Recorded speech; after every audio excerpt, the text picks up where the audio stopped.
jou daaglikse CLF-inspirasie. Werk vir die Here. Al is julle slawe, doen julle werk met lus, soos vir die Here en nie vir mense nie. Efesiërs 6 vers 7.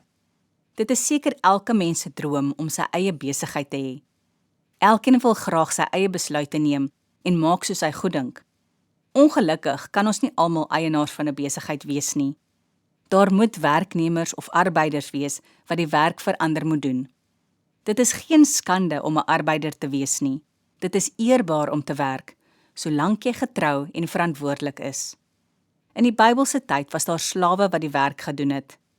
Hulle was nie vry mense nie, maar die werk wat hulle gedoen het, was ook maar soos die van vandag se werkers.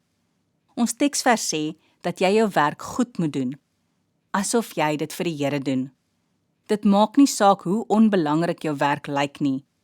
Doen dit asof jy vir die Here werk. Hy sien dit raak en sal jou 'n gelukkige werker maak. Kom ons bid saam. Here, dankie dat ek 'n werk het.